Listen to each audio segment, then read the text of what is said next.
ये एग्जाम्पल करते हैं। अच्छा, इस एग्जाम्पल में वर्चुअल ऑब्जेक्ट का कॉन्सेप्ट यूज किया है। ठीक है, तो ये एग्जाम्पल देखने के पहले एक बार पहले वर्चुअल ऑब्जेक्ट होता क्या है उसको थोड़ा सा डिस्कस कर लेते हैं। ठीक है, तो उसमें थोड़ी क्लैरिटी हो जाएगी, उसके बाद में इस क्वेश्चन को अटेम्प्ट करेंगे अपन। तो एक तो सबसे पहले अपन जो रेज का जो नेचर है उसको हालांकि पहले अपन डिस्कस कर चुके हैं। रेज जो है वो या तो कन्वर्ट करती हैं या डाइवर्ट करती हैं। ठीक है, तो ये दोनों केसेस क्या हुए एक बार डायग्राम के फॉर्म में देख लेते हैं। तो अब जैसे ये यदि कोई ऑब्जेक्ट है तो इसमें से जो रे निकल रही है वो डाइवर्ज करती है। तो डाइवर्जेंस का क्या मतलब हो गया कि जैसे जैसे रे जो है वो ऑब्जेक्ट से दूर जाती जाएगी, है ना, दो रेज के बीच में डिस्टेंस बढ़ता चला जाएगा। जैसे यहाँ पे इन दोनों के बीच में अभी सपोज डिस्टेंस इतना है और ये रे यदि यहाँ पहुंच गई और ये रे यहाँ पहुंच गई तो ऑब्वियसली दोनों के बीच में डिस्टेंस जो है ना और बढ़ गया, तो डाइवर्ज कर रही है ना, एक दूसरे से दूर जा रही। ठीक है, ये अच्छा, तो ये हो गए डाइवर्जेंट रेज।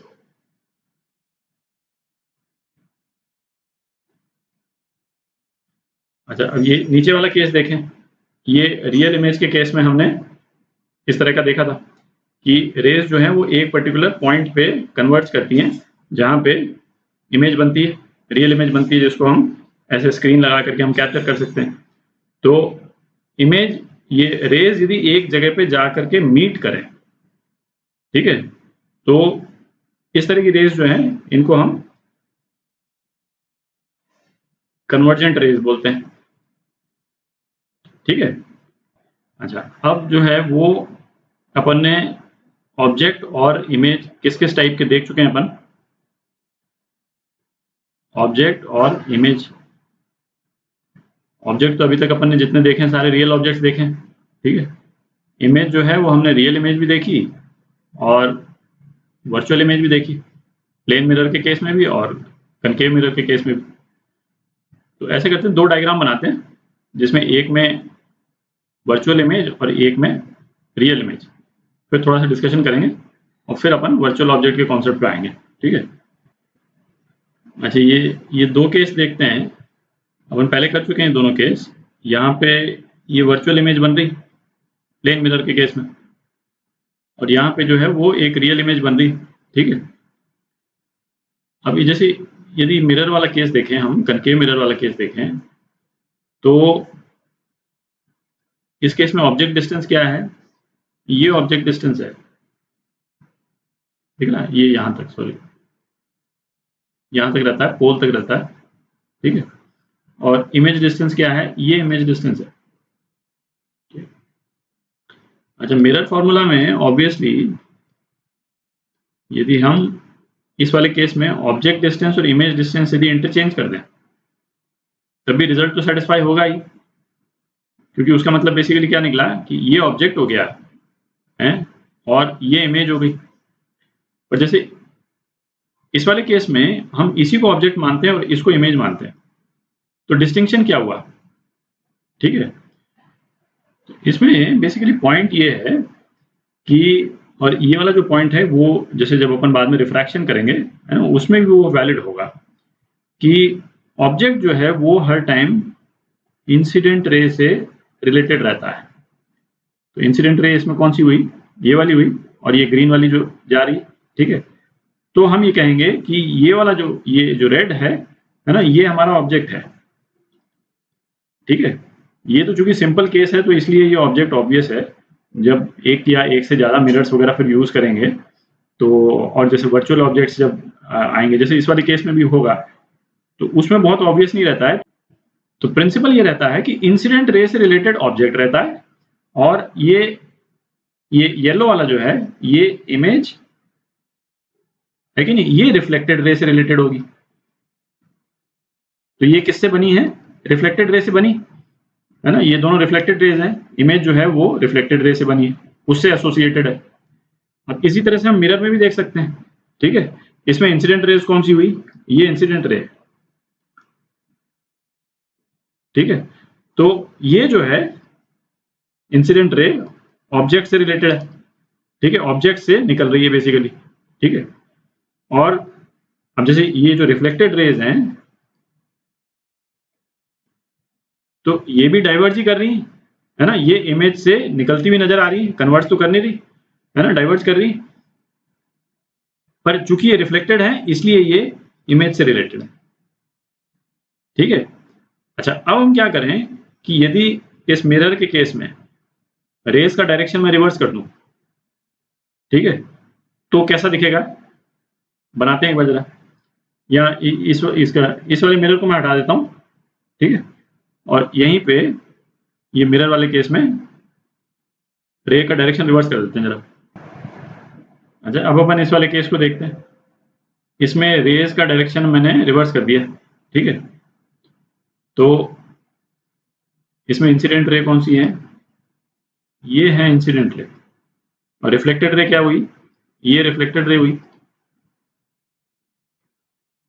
अब इंसिडेंट रे से रिलेटेड कोई भी ऑब्जेक्ट इस एरिया में तो हो ही नहीं सकता, क्योंकि इस डायरेक्शन में यदि हम बढ़ेंगे तो रेस तो डाइवर्ज हो रही, ठीक है, ये रे तो जो है वो इस तरफ बढ़ती चली जाएगी, ये रे यहाँ पे इस तरफ बढ़ती चली जाएगी, तो ये जो रियल साइड है मिरर का, इस साइड में तो कोई ऑब्जेक्ट हो ही नहीं सकता, ठीक है। तो इस केस में इंसिडेंट रे से रिलेटेड जो ऑब्जेक्ट है उसकी लोकेशन क्या हुई, जैसे वर्चुअल इमेज के केस में करते थे, हम क्या बोलते थे कि ये रेज यहाँ पे यदि हम आंख रखेंगे तो ऐसे अपीयर करेंगी जैसे इस इमेज से निकल करके आ रही, ठीक है। अब तो हम ये बोलते हैं कि ये इंसिडेंट रेज जो है वो यहाँ पे कन्वर्ज कर रही, ठीक है, यदि ये मिरर नहीं होता तो ये इंसिडेंट रे यहाँ पे कन्वर्ज करती, ठीक है। तो ये वाला जो पॉइंट है ना, ये ऑब्जेक्ट पॉइंट होगा, यहाँ पे एक्चुअल तो कोई ऑब्जेक्ट है नहीं, इसीलिए इसको क्या बोलते हैं, इसको बोलते हैं वर्चुअल ऑब्जेक्ट,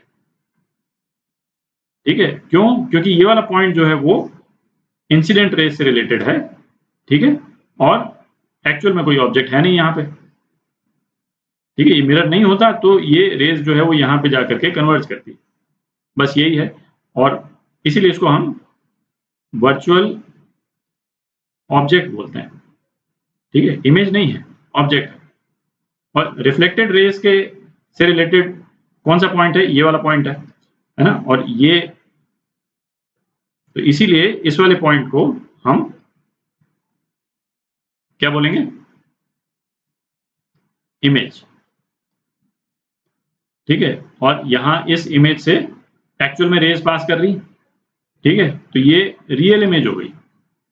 आप देखें ना, यहाँ पे यदि हम स्क्रीन रखेंगे, यहाँ पे यदि हम स्क्रीन रखते हैं तो ये स्क्रीन एक्चुअल में कैप्चर कर लेगी इस इमेज को, ठीक है। तो ये जैसे प्लेन मिरर के केस में रियल इमेज कब बन सकती है, यदि कन्वर्जेंट रेज जो है वो आ रही हो, ये रेज आपको दिख रहा है ये कन्वर्ज कर रही, ठीक है, पास आ रही है धीरे धीरे, तो रिफ्लेक्ट होने के बाद में यहाँ पे कन्वर्ज कर गई। मिरर नहीं होता तो सीधी यहाँ चली जाती, यहाँ कन्वर्ज करती, और मिरर है तो यहाँ पे कन्वर्ज कर गई, तो ये रियल इमेज है, प्लेन मिरर के केस में भी रियल इमेज, ठीक है। तो ये है बेसिकली। तो अब ऐसा करते हैं, अब ये वाला एग्जाम्पल करते हैं, और उसके बाद में डायग्राम भी बनाएंगे, रे ट्रेसिंग डायग्राम, तो उससे बिल्कुल क्लियर हो जाएगा, 2 एग्जाम्पल्स देंगे है ना, बिल्कुल ही क्लियर हो जाएगा।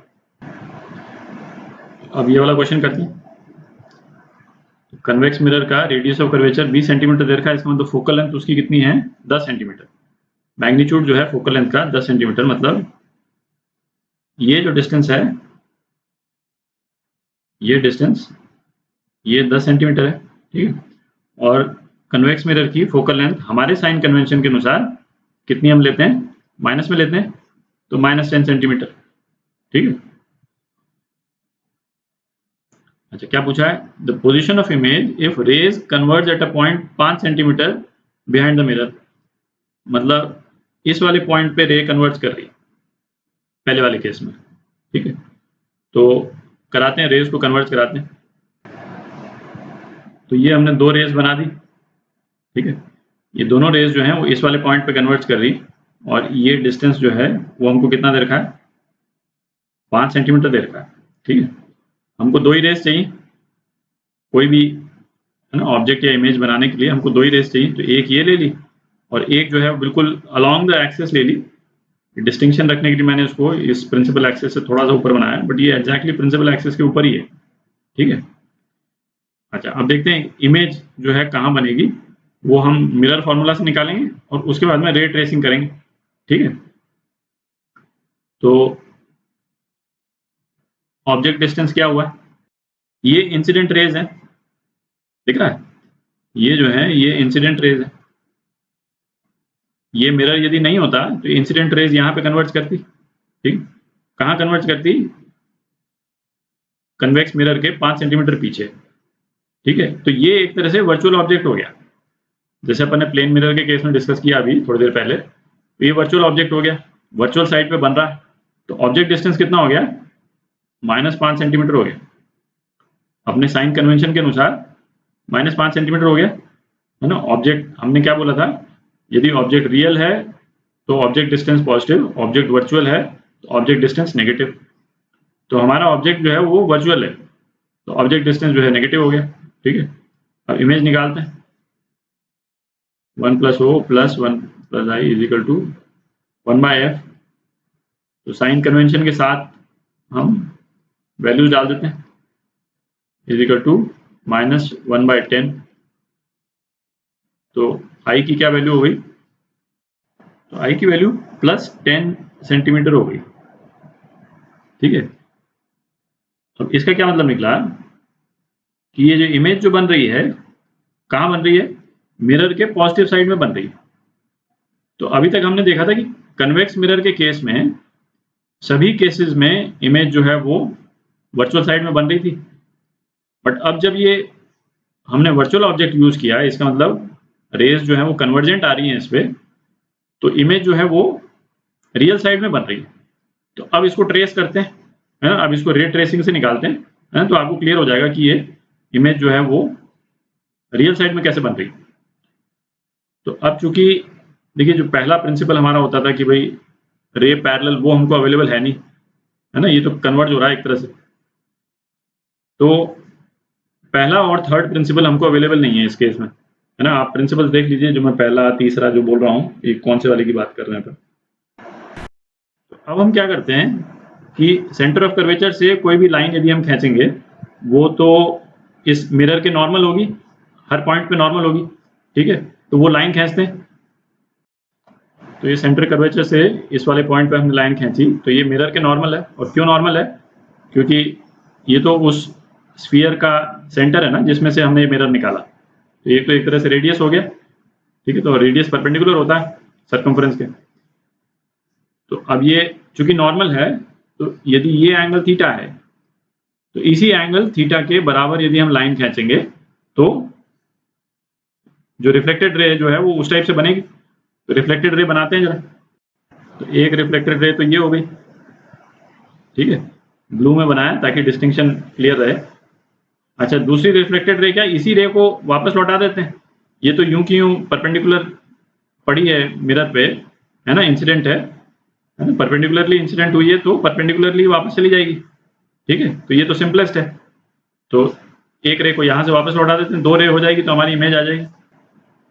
तो ये दूसरी रे बना दी ब्लू वाली, है ना। डिस्टिंक्शन रखने के लिए मैंने इसको थोड़ा सा एक्सेस से नीचे बनाया, पर ये बन रही है बिल्कुल एक्सेस के ऊपर ही। तो अब जो है आपकी इमेज जो है कहाँ हो गई, इन दोनों रेज के इंटरसेक्शन पे, है ना। ये वाली ब्लू और इस वाली ब्लू के इंटरसेक्शन पे ये इमेज हो गया। और ये डिस्टेंस कितना आ गया अपना, 10 सेंटीमीटर, है ना, दिख रहा है, +10 सेंटीमीटर। तो इस तरह से इस वाले केस में रियल इमेज आ गई, कन्वेक्स मिरर के केस में भी हमारे पास में रियल इमेज आ गई, ठीक है। अच्छा, अब ये दूसरा वाला केस देखते हैं, ये थोड़ा सा डिफरेंट है। ये रे कहाँ कन्वर्ज कर रही है, 30 सेंटीमीटर। तो ये 30 सेंटीमीटर कहाँ हुआ, सेंटर ऑफ कर्वेचर के भी पीछे कहीं पे फोकस हो रही है, ठीक है। तो उसको बनाते हैं एक बार जरा, डिफरेंट रिजल्ट आएगा इस केस में। तो ये बी पार्ट हो गया, बी पार्ट में जो इंसिडेंट रे है वो सेंटर ऑफ कर्वेचर के भी 10 सेंटीमीटर पीछे लैंड कर रही है यहाँ पे, ठीक है। तो इंसिडेंट रे से रिलेटेड ये जो है ना ऑब्जेक्ट डिस्टेंस जो है ये क्या हो गया, 30 सेंटीमीटर। ये ऑब्जेक्ट डिस्टेंस हो गया, एक रे ये और एक हम एक्सेस के थ्रू ही ले रहे हैं सीधा, है ना, 2 रेज यहाँ पे मीट कर रही, ठीक है, 30 सेंटीमीटर। तो ऑब्जेक्ट डिस्टेंस जो है वर्चुअल साइड में है तो इसको -30 सेंटीमीटर। अच्छा, मिरर फॉर्मूला लगाने के पहले ही आप चाहें तो आप देख भी सकते हैं इस वाले केस में और पिछले वाले केस में क्या डिस्टिंक्शन, क्या डिफरेंस था। पिछले वाले केस में जो इंसिडेंट रे थी वो ये जो सेंटर ऑफ कर्वेचर से नॉर्मल जो बन रहा है उसके ऊपर थी, ठीक है। तो ऊपर थी तो रिफ्लेक्ट होने के बाद में इस तरफ आ गई थी, आप देख रहे हैं। और इस वाले केस में क्या है, ये सेंटर ऑफ कर्वेचर के नीचे है। सेंटर ऑफ कर्वेचर ये डॉटेड लाइन जो है येलो वाली, इसके नीचे है इंसिडेंट रे, तो ये रिफ्लेक्ट होकर के इस तरफ चली जाएगी, दिख रहा है, इस तरफ चली जाएगी। और इसको हम एक्सटेंड करेंगे तो ये इमेज यहाँ पे कहीं पे बनेगी, ठीक है, वर्चुअल साइड में बन जाएगी इमेज इस केस में, ठीक है। इसको इस मिरर फॉर्मूला से निकाल लेते हैं, 1 + O + 1 + I = 1/f, ठीक है। साइन कन्वेंशन के साथ में डालते हैं, 1/30 + 1/I = -1/10। तो I कितना आ गया, I आ गया आपका -15 सेंटीमीटर, ठीक है। तो ये आपका बी पार्ट का आंसर है। 15 सेंटीमीटर मतलब इसका लोकेशन क्या हुआ, ये 10 सेंटीमीटर था तो यहाँ पे हो गया इसका लोकेशन, ये यहाँ पे कहीं, ठीक है, दिख रहा है। ये जो है ये 15 सेंटीमीटर हो गया, ये 15 सेंटीमीटर इमेज है। तो अब हम रे ट्रेसिंग करें तो ये वाली रे तो सेम ही रहेगी, इसको तो मुझे एक्चुअली बनाने की जरूरत नहीं, इसको तो ये तो केवल लौटाना है इसको, तो है ना। इन दोनों रेस को अब आप रिफ्लेक्ट करा दें, ठीक है, और पीछे की तरफ प्रोजेक्ट कर दें, करते हैं उसको। तो ये हमने रे को ट्रेस किया, इसको रिफ्लेक्ट कराया और फिर उसके बाद में उसको पीछे तरफ एक्सटेंड कर दिया। तो ये जो दोनों रेज हैं, है ना, रिफ्लेक्टेड रे 2 और ये रिफ्लेक्टेड रे 1, ये कहाँ से आती हुई नजर आएंगी, इस वाले पॉइंट से, ये इमेज वाला पॉइंट है, ठीक है। तो हमारा जो वर्चुअल ऑब्जेक्ट के अपन ने 2 केस देख लिए कन्वेक्स मिरर के केस में। तो वर्चुअल ऑब्जेक्ट से जो है वो हमारे को रियल इमेज भी मिलती है और वर्चुअल इमेज भी मिलती है।